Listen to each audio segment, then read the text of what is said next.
you're non-stop, really. We're saying you're back, but you've never really been away. No, it's been a long, long time, and I was just thinking about, it's another tour that I'm here for, and I'm doing 24 concerts.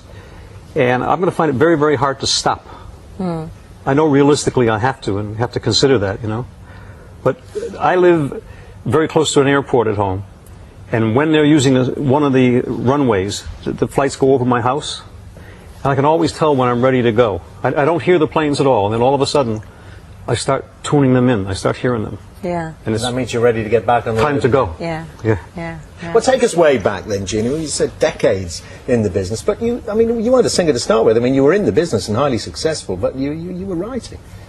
I was writing, but I wanted to be a singer. And I went to New York from the little town that I lived in Connecticut, and I banged on all the doors. And really, the majority of people that listened to the sound that I had, I don't think thought it was going to be a successful sound. Why? So, what did they say? They turned me down. I didn't get the job. So they didn't comment on your voice. They just said no. No, but I mean, I had to stop and say, why aren't they taking me to record me?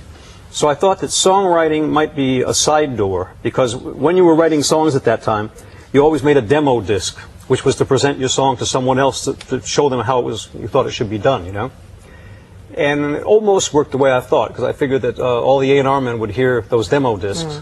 But actually, one of the demos itself, my publisher listened to it, and he said, I think that can be a hit, just like it is. And they put it out, and it wasn't a big hit, but it was the first one. And the first real hit, the global hit then, 24 Hours from Tulsa. What did that do to you when that happened? Tulsa was the one that allowed me to go outside of the States. I'd been going out and doing my first tours there, and had success, limited success.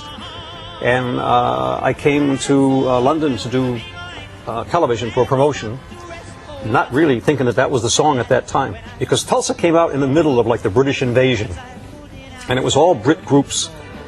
When Tulsa was successful, I ended up doing a bunch of tours where I was the only Yank on the whole tour. In the United States? No, everywhere, all around the world. Wow. It must be, though, that it's the song that I would imagine that everybody expects you to sing, everybody asks you to sing. Is there a time in your life when you just think, enough of that, that was way back, and no. I'm grateful for what it did, but ... No, I've been very, very lucky. I would say that virtually every song that I've had that's been a hit was a great song, I think, because of the preparation that we did, sifting through hundreds and hundreds of songs to get to the ones that we wanted to record. And they're different types of songs as well. So when I do them in a show, I can actually pace the show completely, because Something Got a Hold of My Heart is different from Just One Smile, is different from 24 Hours from Tulsa. They're all different types, different tempos, different types of songs. So, no, I don't... they're all excellent to do. They've stood the test of time, these songs. Really. And Gene, we've got a bit of a Rolling Stones theme going on here, haven't we? Because we've got Jerry Hall, of course, coming in a bit later on. And you worked with Keith Richards and Mick Jagger, didn't you? In the early days, it was like a political situation where my publicist was their manager at the time, Andrew Lou Goldham. And we got to know each other and hung out together, and it was really prior to their success happening anywhere. And they had a song that I listened to that they wrote that I thought was really great, but I didn't like the way that the melodic structure went in it. So I asked Keith and Mick if I could change the melody, re-record it on their track. And we went into Olympia Studios here in London, redid it, and I put it out in the U.S. market, and it was the first Jagger-Richards song that was on the American charts.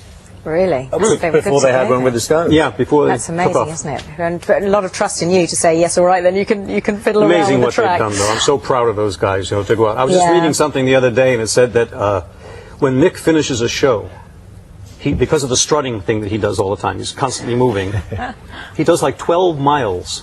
No. 12 miles in a show. Just of strutting. It keeps him so fit. And the thing that really did me in was, I'm pretty proud of my 33-inch waist. He's a 28. Is he? It's the corset, Gene. Is that it? Yeah, well, 28. Heavy Try some more spandex. strutting, Gene.